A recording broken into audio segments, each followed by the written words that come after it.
Well, I'm very critical of the view that life comes down simply to one element. And in my experience, it's a community who really teaches us. So for me, there's a community of teachers.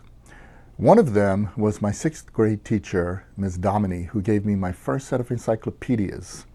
And I think she was thinking about the idea that we can learn through being connected to the constellation of knowledge over the ages.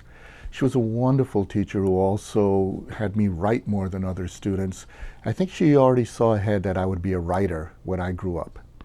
Now, another teacher who really struck me was Miss Fierman, who was my eighth grade teacher in social studies. She gave me my first copy of the autobiography of Malcolm X.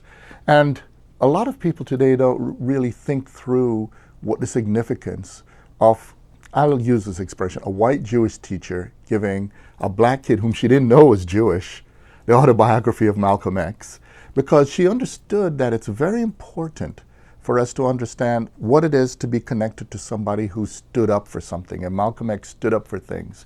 And I've always appreciated her doing that. Another was a teacher by the name of Mr. Sirk. He was my ninth grade social studies teacher.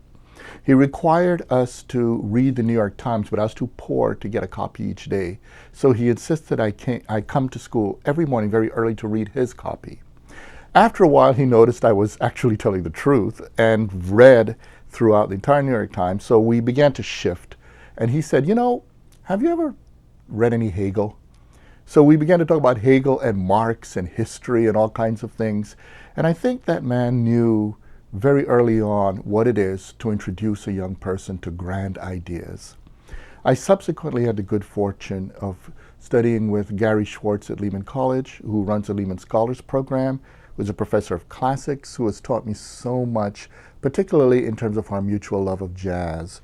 And finally, there was my mentor for my doctoral degree, Maurice Natanson.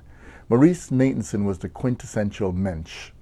He was a man who grew up in Yiddish theater, who understood the value of what it is to be human, and he understood what it is to speak truthfully.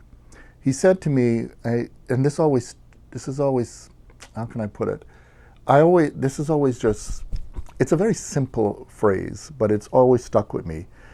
He said to me, you know, Louis, at the end of the day, there's no substitute for excellent work.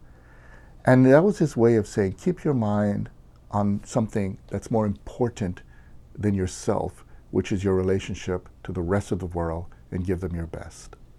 So I thank those people as my community of teachers.